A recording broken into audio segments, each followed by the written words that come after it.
Yeah. This is sometimes hizi ndio vitu tunaitanga the rich kid possible games. You know, when the rich kids are playing, the poor wanateseka. You know, kusema ati this thing will affect the meeting of CS and Raila. Kuria na Raila na Kalonzo at it affect, it can't affect him. Unajua, as a politician, you have to be smart enough to play mind games. You have to be a good chess player. What do you mean? Now, if I have a problem, if I'm in if I'm between a hard rock, a rock and hard place, then I know how to maneuver. You see, right now, Kuria has a lot of enemies within the government. He has a lot of enemies from his fellow CSS, even his boss, the DP. You see, and akupeleka back. You see, when when Kuria was Minister for Trade, the industrial parks that he was launching, he mainly targeted the Azimio areas. If you were keen, he went to Siaya, Kisumu, Vihiga, Bungoma, and also here. And the day he was in Siaya, that guy, there's a story he narrated about the history they have with the ODINGA family.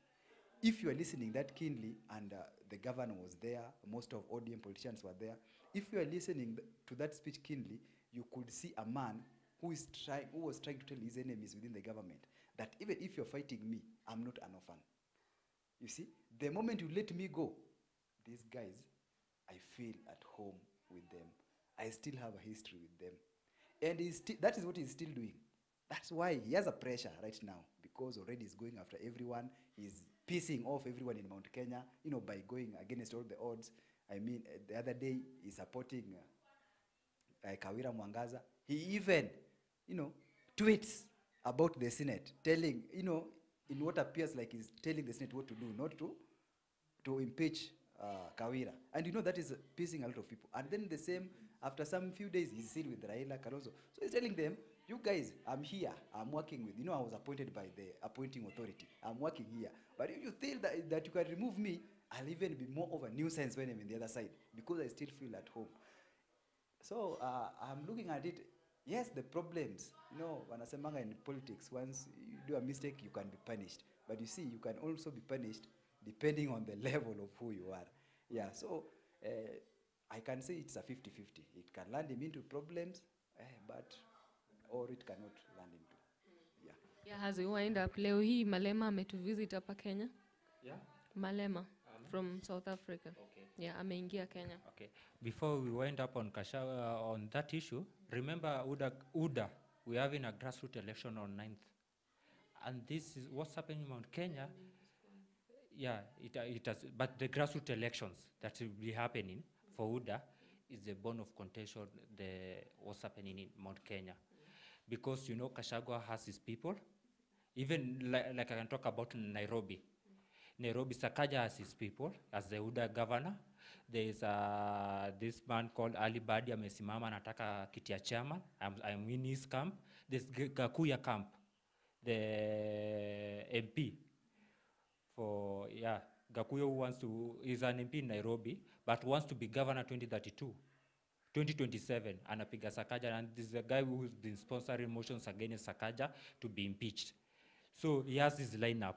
So there's that fight for, and anasupportwa na Gachagua, because Gachagua is not supporting who? Sakaja. So that's the matrix of politics. There are a lot of things in there. Let's go to Malema. First of all, I want to say I'm disappointed by Babu Owino, because for not, my Babu Owino, though we are now fighting, is my idol. Has been my idol since university days. He could be there to welcome who? Malema, when he landed at JKIA. Why? Because that's who we want him to be. We want Babu Owino, the old Tibet.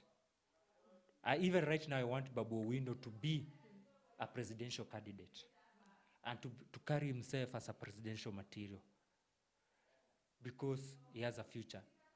He has a future against Ndidi Nyoro. Nyoro akiwa president, Babu atakuwa opposition. And then as the other way around. Babu has a place in the national politics. He should just take the national politics grab the national politics by his hands and don't fear that repercussions. He should take that risk.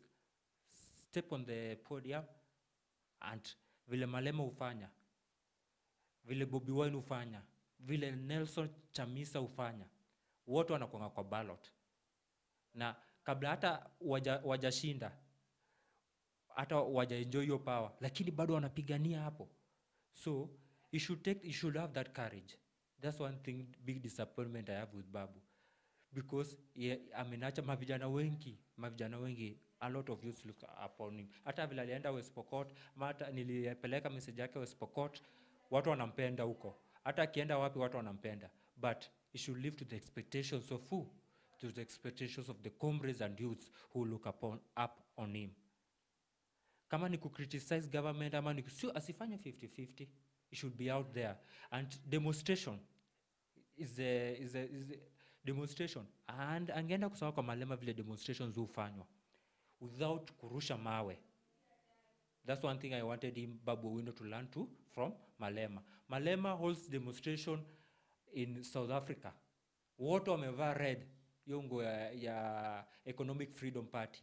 Wana march and nothing inaribika. And he brings the country to a standstill without disturbing the economy of the country, without disturbing shops za wenyewe, without kurusha mawe, without tear gas.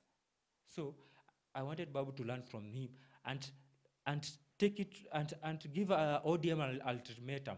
Babu alinyimwa kiti ya park